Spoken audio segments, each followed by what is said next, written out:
아마 교회 이렇게 다녀보신 분들은 이 시편 42편, 뭐 찬양도 있죠. 목마른 사슴, 신음을 찾게 많이들 들어보셨던 성경 구절, 많이도 들어보셨던 설교, 아마 몇 번은 들어보셨을 거예요. 저같이 맨날 설교 시간이 많이 자면서 자라신 분들이 아니라면 뭐 10번 이상은 들어보셨겠죠. 예, 저는 한 3번 들어봤던 것 같아요. 그만큼 어찌 보면은 이 성경 구절이 저희가 정말 갈급해야 되는 것, 하나님을 갈망해야 되는 것에 대해서 늘 찔림이 있다라는 거죠. 저도 이거 제가 이 말씀을 이렇게 오래 들어서 계속 묵상하면서 갈급함에 대해서 많이 생각하는데 제 본인 스스로도 하나님을 더욱더 간절하게 막 그렇게 갈급해하고 싶은데 어떻게 해야 될지 방도를 모르겠다고요. 때때로는. 이런 거예요. 매일같이 말씀을 봐요. 매일같이 정말 예배 드리는 것을 준비하고 선교 나가는 것을 위해서 준비하고 있는데 때때로 뭔가 내 태도나 하나님을 향한 나의 마음이나 모든 게 수동적인 것 같고 그냥 하루하루 똑같이 계획대로 돌아가는 일상인 것 같고 정말 하나님의 말씀을 전할 때 잘 전해야지 막 이렇게 하면서도 막 뭔가 이게 뭔가 답답함이 제 안에 있는 거예요. 정말 예배에 나와서 하나님을 높여 그리스도의 그 임재를 경험하는 예배를 드리겠다고 오면서도 뭔가 그냥 매주 그냥 그렇게 드린 예배를 드리고 가는 것 같고 겉으로 보기에는 멀쩡해요. 뭐 이렇게 그런데도 그 속 안에 답답함이 뭔가 해결되지 않는 그런 답답함이 있다라는 거죠. 그것은 다름 아니라 정말 어떤 하나님을 향한 나의 그런 갈급함이 내가 진짜 하나님을 어떻게 갈급해야 되고 목말라 하는 것을 잊어버린 건 아닌가 그런 생각을 해봤습니다. 어떠세요? 여기 계신 성도님들은 매일 하나님의 말씀을 묵상하고 기도하고 예배를 드리고 정말 교회에 모여서 또 섬길 수 있는 기회를 통해서 하나님을 위해서 섬기고 그럼에도 불구하고 정말 하나님 예배를 드리고 돌아가는 그 길이 정말 내가 오늘 예배를 통해서 내가 하나님의 그 임재를 경험하고 내가 새 힘을 얻어서 가고 있어 이러면서 막 감사하면서 더욱더 찬양이 높아지면서 그렇게 돌아가는 그 주일 아니면 그런 하루하루 되고 계신가요? 이게 정말 신앙의 자유, 믿음의 자유를 누리고 있다라고 하는데 어찌 돌아보면 저희가 막 그 갈급함이 점점 사라지고 어떻게 갈급해야 하는 건지도 잊혀져 가고 있는 것 같아요. 막 그러죠. 저희 예전에는 군대 가면은 이렇게 막 편지밖에 없었잖아요. 지금은 뭐 페이스북도 다 하고 하시는데 그래서 예전에 이렇게 막 군대 가 있는 친구들은 맨날 보던 부모님이 갑자기 그렇게 그리워요. 그러다가 휴가 나와서 부모님을 만났는데 어찌나 그 엄마가 해주는 밥이며 엄마가 해주는 그 말 한마디 펴주는 잠자리까지 그렇게 좋을 수가 없는 거예요. 근데 어머니랑 같이 이렇게 한 지붕에 살 때는 아주 맨날 치고 받고 엄마 이런 식으로 하면 나 집에 늦게 들어올 거야 막. 왜 그럴까요? 제가 이렇게 갈급함에 대해서 깊이 생각할 때 저희 할머니 생각이 많이 나더라고요. 저희 할머니가 저희 집안을 무당 집안에서 기독교 집안으로 바꾼 장본인이시긴 한데 저희 할머니는 그때 당시 그 시대 때는 순복음이 그냥 저희 그런 나라에 그냥 아주 비일비재하고 맨날 그냥 교회에서 저녁만 되면 랄랄랄라 소리 막 무섭게 들리고 막 주여 주여 막 이런 시대였으니까요. 그런 좀 되게 교리적으로 성경적으로 많이 부족한 부분이 있었지만 제 기억하고는 할머니는 누구보다 하나님을 갈급해하고 하나님을 사모하고 누구보다 더 기도하는 분이셨어요. 할머니의 그 마지막 날이 기억이 나요. 마지막 날이 저는 그때 군대에 있어서 그냥 듣기로만 듣고 이제 할머니 이렇게 본향집에 가시는 그 장례식장에 참여한 게 단데 할머니가 마지막 날에 그 폐암 3기 말기로 투병하시다가 한 2년 정도 투병하시다 완치가 되셔갖고 교회에 돌아오셔서 내가 이제부터 하나님 앞에 가는 그때까지 찬양대에 섬기겠습니다. 그래갖고 주일날 저녁에 이렇게 가셨는데 그날까지 이렇게 찬양대 하고 예배까지 마무리하고 가실 정도로 하나님 너무 그렇게 갈급해 하셨던 거. 근데 지금 와서 제가 저를 생각해 보건데 정말 하나님께서 보존해 주신 온전한 성경을 붙들고 있다라고 그러고 정말 교리적으로 바른 교리를 내가 늘 갖고 있고 그 믿고 있다고 하고 정말 귀한 교회에서 정말 그렇게 하나님을 높이고 섬기고 있다라고 하는데 그 모든 것들이 부족했던 이전에 그 할머니의 교회 다닐 때 그 성도의 모습을 그려보는데 뭔가 많이 잘못된 것 같아요. 모든 게 더 내가 환경적으로 다 나은데 더 갈급해하지 못하는 제 자신을 발견했습니다. 하루하루를 살아가면서 우리가 그래요. 하나님 외의 것에 대해서는 되게 갈급해요. 어떤 집안의 경제적인 문제, 사회생활하는 문제, 어떤 취업의 문제, 우리 학생들은 뭐 학업의 문제, 뭐 아니면 배우자를 놓고 어떤 배우자를 만나는 문제, 이것은 되게 갈급하고 뭐 사소한 거 계획 하나로 틀어지면 막 되게 막 열을 올리는데 저희가 하나님을 갈급해하고 하나님을 목말라하고 하나님을 만나고자 하는 것에 있어서 뭐가 하나 틀어지는 건 그저 틀어지든지 말든지, 내 예배가 정말 하나님 앞에 온전히 드려지든지 말든지, 내 기도가 온전히 하나님께서 원하시는 기도로서 내가 드리고 있든지 말든지, 점점 이런 생활 가운데서 나아가고 있다라는 거예요. 삶에서 정말 내가 원하는 것을, 정말 내가 원하고 갈급해하는 것을 채우지 못할 때는 막 땅을 치면서 막 울분을 토해내고 더 열심을 다하는데 하나님을 위한 것에 있어서는 그렇지 못한 부분이 너무나 많다라는 거죠. 제가 말씀을 준비하면서 제가 잘하기 때문에 이게 아니라 저 또한 너무나 그렇기 때문에 이런 말씀을 제 자신한테도 전하는 것입니다. 심지어는 이래요. 막 드라마 본방사수하는 거 놓치거나 뭐 무슨 스포츠 경기 막 국가대표 경기 시간 막 놓치면은 그걸로도 막 땅을 치면서 막 전반 벌써 15분 지나갔어. 그러면서 땅을 치는데 우리 젊은 친구들 예배 시간 늦게 오는 건 전혀 10분 정도면 괜찮네. 목사님 말씀 아직 시작 안 하셨네.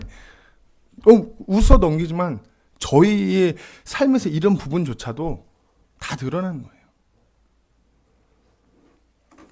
지금 우리 자신에게 스스로에게 한번 정말 적나라하게 물어보세요. 내가 진짜 하나님을 갈급해하는 마음으로 하나님께서 원하시는 그 예배를 드리기 위해서 이 자리에 내가 와 있는가?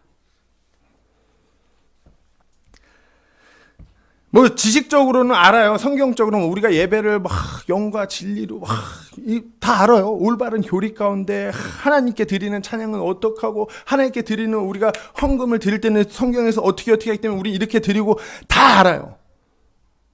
근데 문제는 그렇게 드리고 그러는데 우리의 하나님을 향한 그 갈급한 마음은 어떠냐 이거죠. 뭐 어느 그 예전에 그 한 시인의 그 한 표현처럼 하나님을 갈급해하는 것이 정말 어느 머리 한 구석에 그 희미해진 기억으로 남아가고 있는 건 아닌가요? 오늘 하나님의 말씀을 통해서 우리 모두가 진정 더 하나님을 갈급해하기를 원합니다. 오늘 시편 42편은 절망 가운데 있는 자들에게 위로와 힘이 되는 시편이라고 얘기해요. 위로와 힘이 되는. 오늘 본문의 말씀의 시작은 이래요. 이 시편의 말씀의 시작은 고라의 아들들을 위해 악장에게 준 마스길. 이거 한번 그림을 보면서 이제 고라의 아들들이 누군지 한번 조금 살펴보고 넘어가도록 할게요. 그래야 이 시편이 좀 더 이해가 될 것 같아요. 고라의 아들 쭉 위로 올라가면 레이부터 시작해요. 레이에게 세 족속들이 있어요. 하나님을 섬기는 그 세 족속들인데 첫 번째로 게르손, 그 다음 고핫, 무라리. 여기는 이제 민수기 몇 장이다? 26장을 보면 26장 57절을 보면 나와요. 자, 게르손과 무라리는 이 족속은 성막을 짊어지고 가는 족속이에요. 성막. 고핫 족속. 고라의 선대죠. 고핫 족속은 성막이 이렇게 이 안에 있으면 그 안에 성소를 짊어지고 가는 하나님의 그 궤가 있는 그 처소에서 더 가까이 하나님을 섬기는 족속이에요. 근데 문제는 이제 이 고라가 문제인 거예요. 고라가. 민수기 16장에 보면은 고라가 이제 반역하는 사건이 일어나요. 우리가 잘 아시다시피 모세와 아론에게 들고 일어나죠. 너네만 뭐 할 수 있냐 막 이러면서. 여기 제가 성경 구절은 안 되는데 민수기 한번 16장 한번 펴보고 한번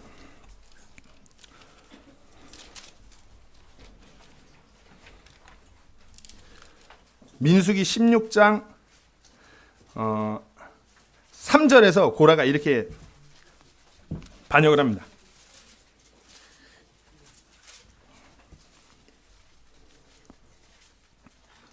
제가 읽을 테니까 눈으로 한번 따라와 주세요. 그들이 이제 모세와 함께 고라와 함께 이제 모세와 아론에게 이렇게 막 이제 반역하는 자들이에요. 250명 플러스 되었고, 그들이 모세와 아론을 대적하려고 함께 모여 그들에게 이르되 너희가 분수에 넘치게 행하는도다. 온 회중 곧 그들 각 사람이 거룩하고 주께서도 그들 가운데 계시거늘 너희가 어찌하여 너희 자신을 주의 회중보다 높이려 하느냐 하매. 이 고라 자손은 이 지금 고핫 족속의 고라는 어찌 보면 하나님의 궤를 그 누구보다 가까이서 하나님을 섬기고 하나님께 헌신하는 그런 족속이었어요. 얼마나 그러니까 기고만장해지고 교만해진 마음이 가득 차서 이제 모세 아론 니네만 하나님의 종이야, 나도 하나님의 종이고 막 이러면서 이제 반역을 시작하는 거예요.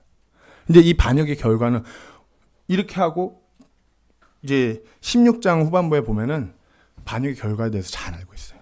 반역했던 자들 다 땅이 갈라져 삼키고 같이 향을 들인 250명 불타서 소멸해요.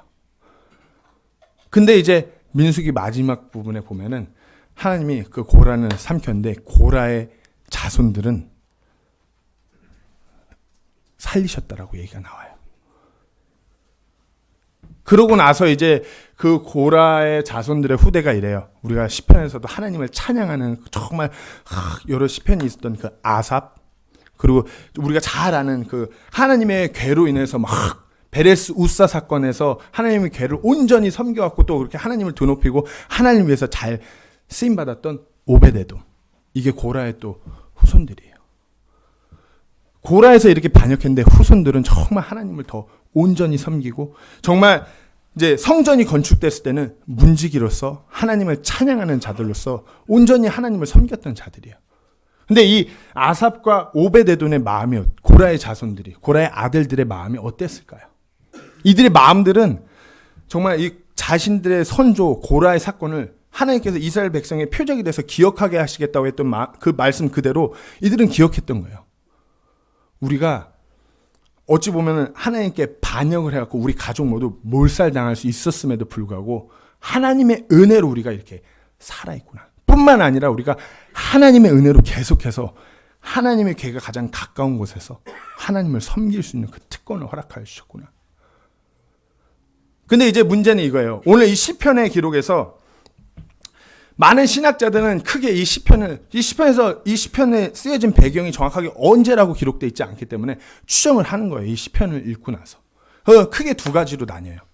이제 다윗이 이 고라 자손들은 몇몇 백성들과 함께 언약궤를 들고서 이제 압살롬부터 막 피신해 갖고 도망 다닐 때.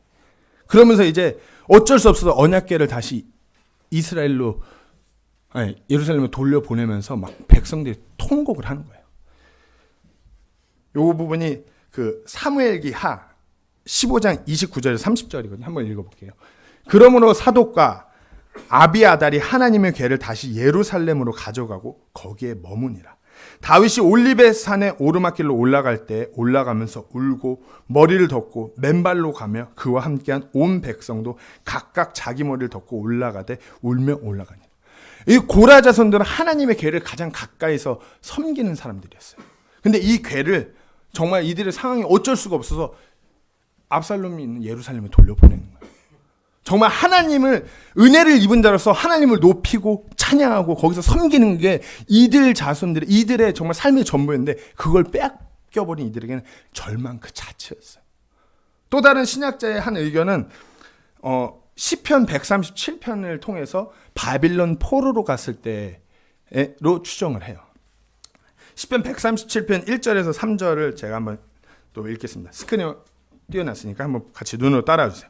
우리가 바빌론의 강변에서 거기 앉아 참으로 시온을 기억하며 울었도다. 하나님의 궤가 있는 그곳이죠. 우리가 그것의 한가운데 있는 버드나무에 우리의 하프들을 걸었나니 거기서 우리를 포로로 끌고 간 자들이 우리에게 노래를 요구하며 피폐하게 한 자들이 우리에게 희락을 요구하여 이르기를 우리를 위해 시온의 노래들 가운데 하나를 노래하라 하였도다. 하나님을 위해서 하나님을 찬양하는 이들이었는데 포로로 끌고 간 뒤에 네가 그 하나님의 궤가 있는 그곳에서 하나님을 위해 부르던 그 노래, 야 우리 좀 기분 좋게 너 한번 불러봐봐. 이런 환경에 있던 고라 자손들 얼마나 애통했겠어요. 뭐 둘이 뭐 이때로 보든 성경에서 정확하게 얘기를 하지 않기 때문에 어느 때인지 저희가 정확하게 알 수는 없지만 공통점은 정말 하나님을 온전히 섬기고자 하는 이들이 그 섬길 수 있는 상황과 환경이 되지 않고 이렇게 상황과 환경이 바뀌면서 하나님의 계에서 멀어져서 하나님을 찬양할 수 있는 그 자리에서 떨어져서 하나님을 더욱더 갈망하고 갈급했는데 때때로 그 갈급함마저도 잊어버리는 상황 가운데 있는 이런 고라의 아들들에게 주는 마스길, 교훈 또는 위로의 시편인 것이에요. 한번 생각해 보세요. 그러니까 이 시편을 읽을 때 단순히 사슴이 목말라는 것처럼 나도 갈증을 해소하는 이 정도의 수준으로 읽고 계신가요? 이 시편은 정말 절망 가운데서 정말 내 모든 상황과 환경 가운데서 나 자신마저도 하나님을 더욱더 높이고 갈급해야 되는데 그것마저도 잊혀져 가고 있는 그 안타까운 상황 가운데 있는 그 고라의 아들들을 위한 그 시편인 것이에요. 은혜를 입은 자로서 그 은혜를 위해 보답하기 하나님을 더욱더 높여야 되는데 그렇지 못한 이 아들들의 애통함. 그들을 위한 이 시편의 첫 소절이 이래요. 오 하나님이여 사슴이 물시내를 찾기에 갈급함 같이 내 혼이 주를 찾기에 갈급하나이다. 어찌 보면 이 시편의 이 1절 이 9절이 이 42편의 모든 것을 알려주고 있는 결론이라고 말할 수 있어요. 결론, 갈급해야 돼. 갈급해야 돼. 제가 이렇게 이제 결론 맞췄으니까 이렇게 설교 말씀 끝내면 참 좋겠죠. 예, 간단하게 넘어가서 이제 1절을 이따 이어서 좀 더 다루고 자, 2절부터 제가 넘어가도록 하겠습니다. 자, 내 혼이 하나님 곧 살아계신 하나님을 찾기에 목이 타니 내가 어느 때에 나아가 하나님 앞에 보이리요. 진정 하나님, 지금도 살아 역사하시는 하나님, 자신들이 하나님의 궤에서 하나님을 예배하고 경배하고 찬양할 수 있는 그 자리에서 멀어졌지만 지금도 살아 역사하시는 그 하나님. 이것은 단지 어떤 추상적인 시적인 그런 표현이 아니라 자신들의 그런 상황이 하나님께 나아가지 못하는 그 상황, 그 상황 가운데 도대체 언제 우리가 당신께로 나와서 정말 이전같이 당신을 찬양할 수 있겠나이까. 근데 그걸 생각하면 너무 목이 탄다. 이런 표현이에요. 당신의 궤가 있는 그곳, 당신의 임재가 임하던 그곳에 우리가 언제 다시 나아갈 수 있겠습니까? 이때 당시에는 교리적으로 우리처럼 구원받고 성령님이 우리 안에 내주하셔서 우리가 어느 때는 하나님 앞에 나아갈 수 있는 그 시대가 아니잖아요. 하나님의 궤가 있는 곳에 하나님의 임재가 임하고 정말 그 임재가 임한 데 그 하나님을 높여 영광스럽게 찬양하던 그 영광적인 그 순간을 언제 우리가 돌아갈 수 있겠냐고. 그런 고백이에요. 하나님과의 그 교제, 하나님과의 관계가 끊어지고 그것에 너무 애통해하는 거예요. 이 교제가 끊어진 이때 목숨을 걸고 그분을 더욱더 갈급해 하라고 교훈을 주는 그런 시편이기도 한 것이에요. 근데 우리는 어떤가요? 우리가 어떤가요? 이 시편을 읽을 때 우리도 이 고라의 아들들의 이 정말 절박하고 애통하고 비통한 마음으로 이 시편을 대해야 되는데 우리는 좀 어찌 보면 너무 편한 것 같아요.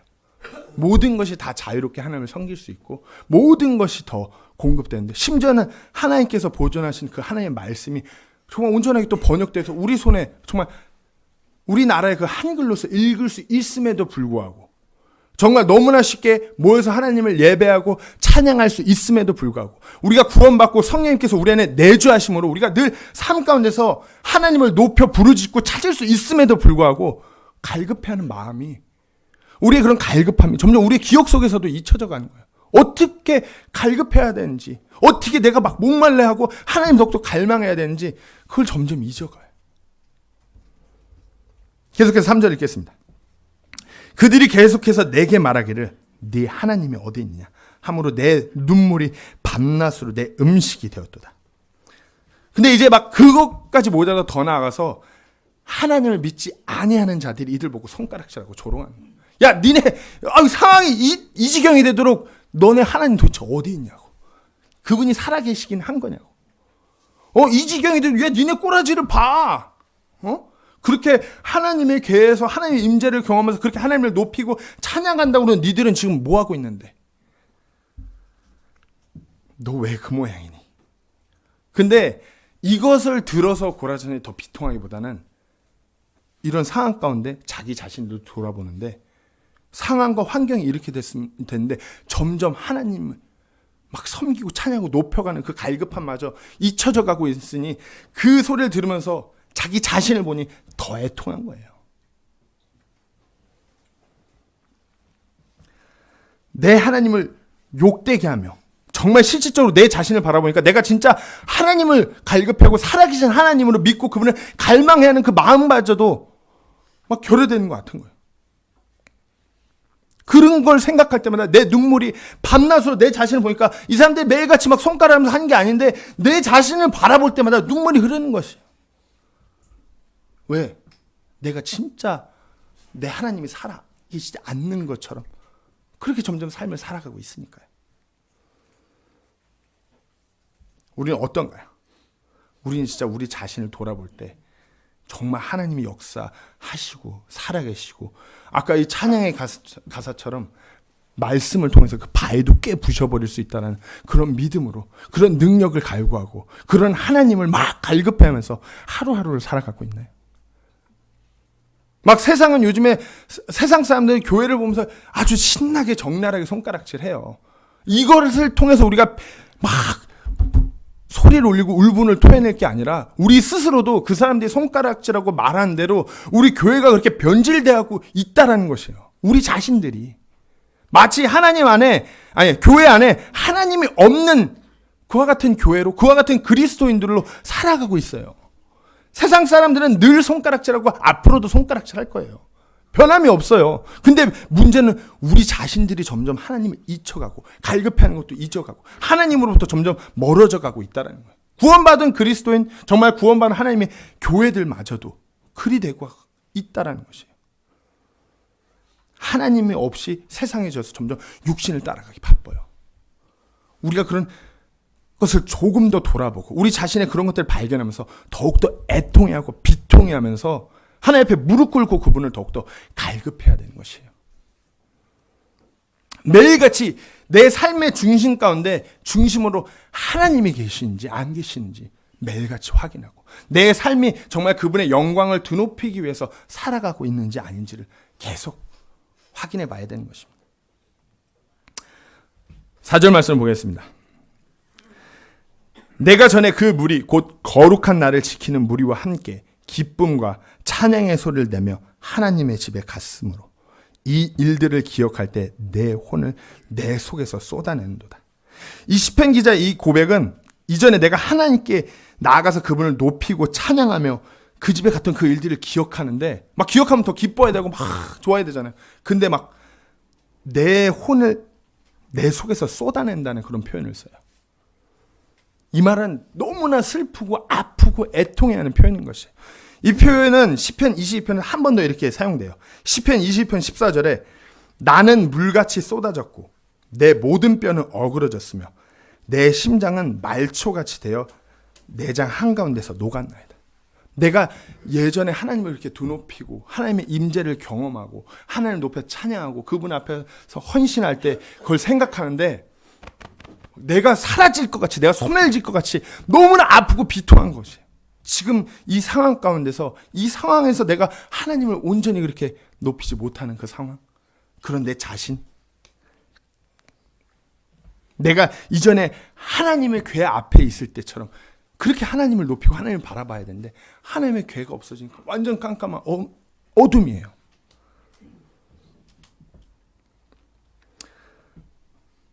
우리는 어떤가요? 우리 안에 이런 비통함, 이런 애통함이 있나요? 정말 그런 갈급함이 있나요? 하나님을 정말 갈급해하지 못함으로 어찌 보면 막 정말 귀한 하나님의 말씀이 늘 매주 교회에서 선포되고 정말 그런 하나님 안에서 그리스도 안에서 귀한 교제가 넘치는 교회 안에 있음에도 불구하고 때때로 막 되게 수동적인 것 같아요. 몸이 건조한 것 같아요. 막 정말 하나의 말씀 하나에 막 감사해서 막 눈물이 줄줄 흐르면서 더욱더 하나님을 우러러보고 높이는 그런 삶이 아니라 때때로 막 답답하니까 그 답답함을 무언가 다른 걸로 해소시키려고 하는 그 어리석은 모습들이 너무 많다는 거죠. 한번 기억해 보세요. 우리가 하나님을 정말 절실히 갈급한 마음으로 나와서 하나님을 높이고 예배했던 그때를 한번 기억해 보세요. 그래서 지금의 내 자신의, 내가 지금 하나님께 나아가는 내 모습을 비교해 보세요. 어떤가? 내가 정말 예수님을 정말 인격적으로 처음 만나서 너무 감격해서 하나님을 높이고 찬양하고 예배하고 매일 그분의 말씀에 젖어서 꿀보다도 더 단 그 말씀에 젖어서 막 그렇게 하루하루 기쁘게 넘어갈 때, 그때를 한번 떠올려 보세요. 지금 나는 어떠한가?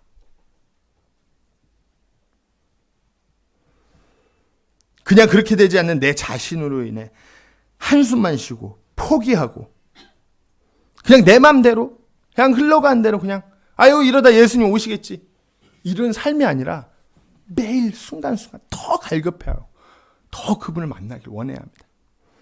5절 보겠습니다. 오 네오나 어찌하여 내가 낙심하느냐, 어찌하여 내 속에서 불안해하느냐.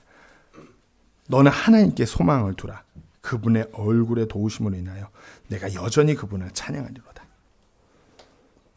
이제 이 비통한 상황 가운데서 결론적인 것을 얘기하는 거예요. 하나님께 소망을 두라. 이런 상황임에도 불구하고 우리 하나님은 일하실 수 있다라는 그 소망. 어찌 보면 자기 자신한테 이런 명령을 하면서 이런 상황권에서 내 하나님께 소망을 두라고 명령한 것은 자기 자신의 강한 결단을 하는 것이에요. 내가 이렇게 아픔과 비통함과 정말 이런 환경과 상황 가운데서도 내가 하나님께 소망을 두고 우리 하나님을 더욱더 갈급해 하겠노라. 내가 내 안에 갈급함은 오직 하나님을 통해서만 해결될 수 있고 계속해서 그분을 높이고 찬양하겠다는 강한 결단인 것이에요. 1절로 돌아오겠습니다. 오 하나님이여, 사슴이 물시내를 찾기에 갈급한 같이 내 혼이 주를 찾기에 갈급하나이다. 영어로 보시면은 이제 as라고 첫 단어가 쓰면서 the heart, 제 발음이 안 좋아서 그냥 대충 읽겠습니다. panteth after the water brooks, 그러고 나서 soul하고 또 쓰여요. 다시 말해서 이 한 구절을 더욱더 강조하는 것이에요.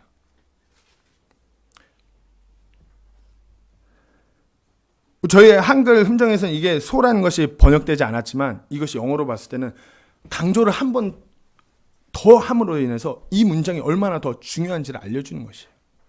우리가 하나님께 소망을 둔다는 것은 그분께서 일하실 수 있다는 것은 그것을 우러러보면서 더욱더 그것을 갈망해하라는 것이에요.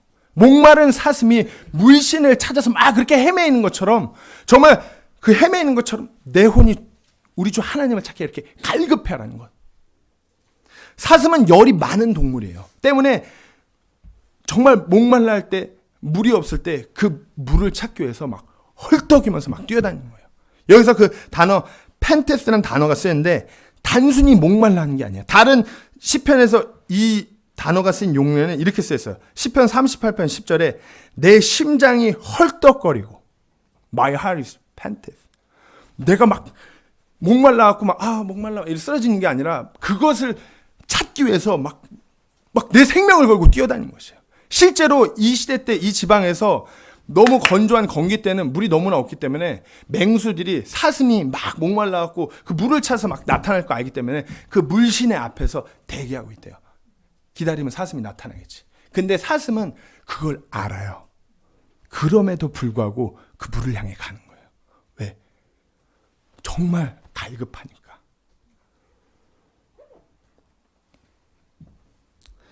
우리 다시 한번 묻겠습니다. 얼마나 하나님을 갈급해오고 계신가요? 정말 내 삶에서 내가 하나님이 없다라면 내 모든 것이 끊어질 것 같고 내 순간순간이 입술로는 막 하나님 없이는 단 한순간도 살 수 없어요 이러면서 하나님 없이는 단 한순간도 살 수 없는 그런 삶 살고 계신가요?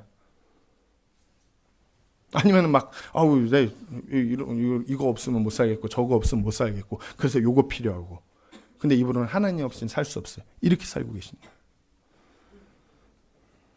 다 잊어버린 것 같아요, 때때로. 우리가 얼마나 큰 은혜를 입었는지조차 잊어버리고 우리가 믿고 소망을 두는 하나님이 어떤 분이신조차 잊어버리고 때문에 그 하나님을 목말라하고 갈급해하고 갈망하는 게 어떤 건지조차도 잊어버린 거예요. 너무나 애통하고 비통해하는 우리가 이 마지막 때를 살아가고 있는데 가장 중요한 것마저도 잊어버리고 그냥 하루하루를 보내면서 사는 것 같아요. 무감각하게 하루하루를 살아가요.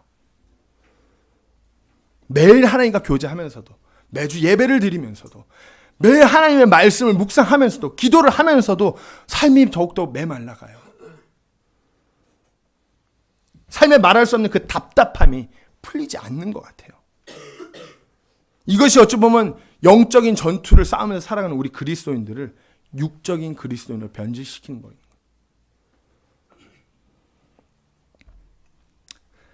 혹시 입에서 단내 난다는 걸 경험해 보셨나요? 단내? 우리 군대 다녀오신 분들은 이제 행군 막 여름에 막 행군했고 저는 땀을 많이 흘려갖고 군화에 양말까지 젖어요. 땀으로. 그러고 나서 딱 갑자기 그 행군 막 했는데 제일 잘 그거 하는 사람한테 부사관이 야 그럼 포모카리 음료수 내가 제일 앞에 안 처진 애들 줄게 그랬는데 행군 막 하고 나서 그 포카를 먹는데 너무 단 거예요. 아마 등산하시는 형제님들 오이 챙겨 갖고 다니시는 형제님들을 공감하실 거예요. 막 등산하고 땀 뻘뻘 흘리고 산 위에 올라가서 오이 먹으면 그렇게 달잖아요. 집에서 와이프가 주면 그렇게 안 단데.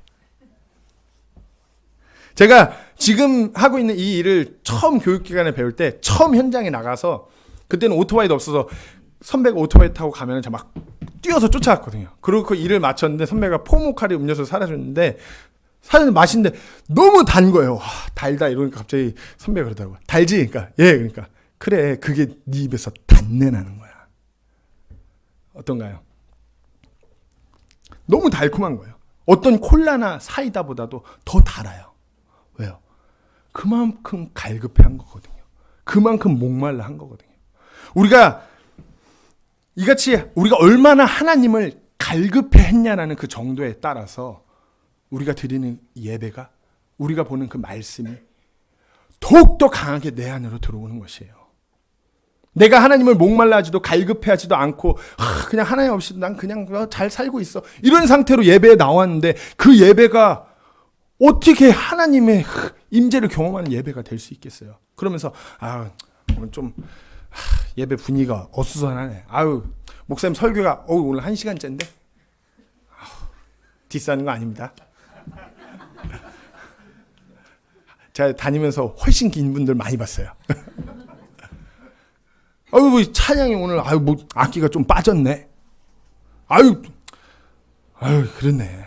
오늘 예배 아니네. 다음 주에 좀 제대로 되겠지. 왜요? 전혀 갈급한 마음이 없어졌기 때문에.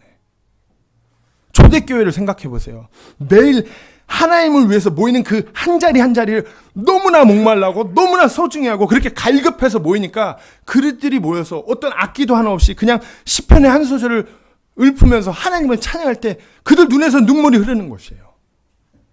그 어떠한 것도 없어요. 그냥 낭피지 그런 거 들고서 이렇게 말씀을 읽는데 그냥 하나님께서 우리에게 허락하신 그 은혜를 생각하며 그분을 찬양하며 감격하며 눈물이 흘리는 거예요. 그분의 임재를 경험하는 것이에요. 근데 현대 시대를 살아가는 우리는 그것이 없어져 가는 것 같아요.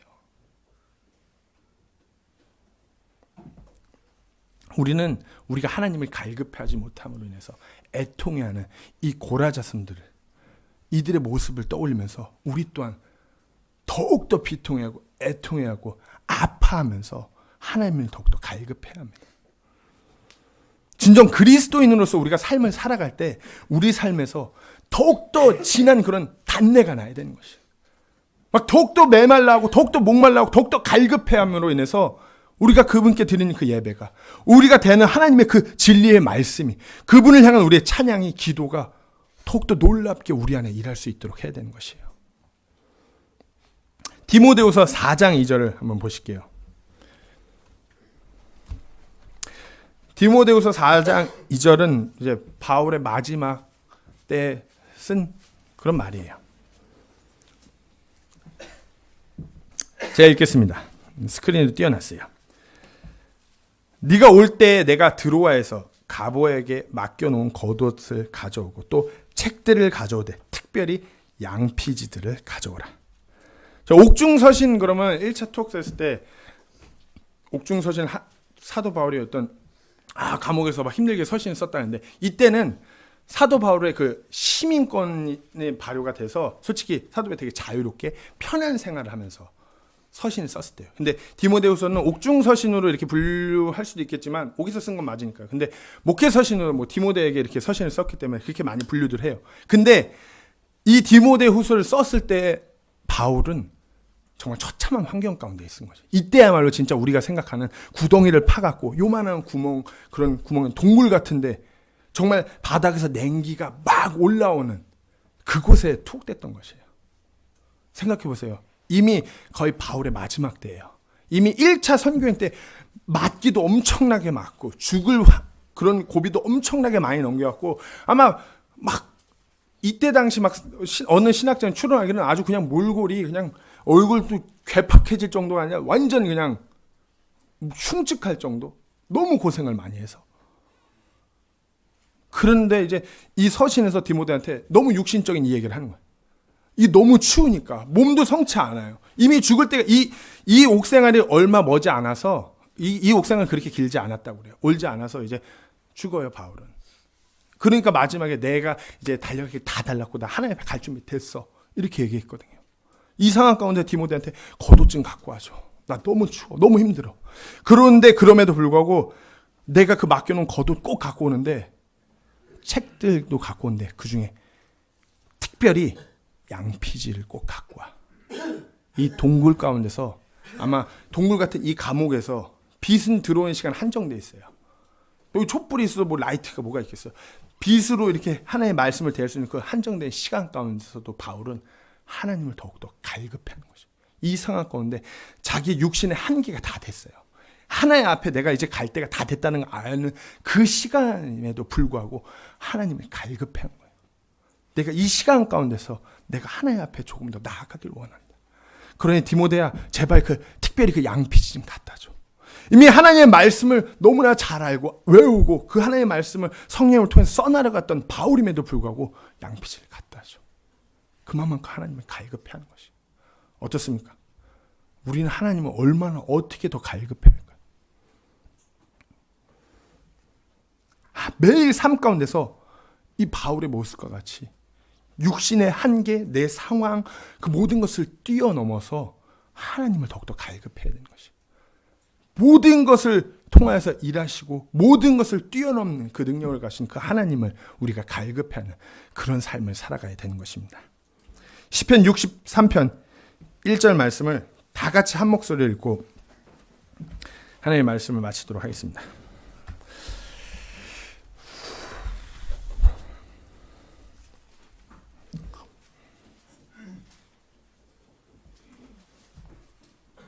우리가 이와 같은 고백으로 매일 삶을 하나님을 갈망하며 갈급해하며 살아가기 원합니다. 다시 한 목소리로 읽겠습니다. 시작. 오 하나님이여 주는 나의 하나님이십니다. 내가 일찍 주를 찾되 물이 없어 마르고 메마른 땅에서 내 혼이 주를 갈망하며 내 육체가 주를 사모하오니. 아멘. 예. 저희가 정말 하나님을 갈급해하는데 때때로 내가 갈급했는데 뭔가 채워지지 않는 것 같고 내가 하나님을 막 하는데 메마른 땅에 서 있는 것 같다 할지라도 그 모든 것을 통하여서 일하시고 계신 그 하나님을 매일같이 더욱더 갈급해하는 더욱더 목말라는 그러므로 우리 안에서 그런 단내가 막 진하게 풍겨나는 그런 그리스도인 그런 서울 침례교회 되기를 간절히 소망합니다. 기도하고 마치겠습니다.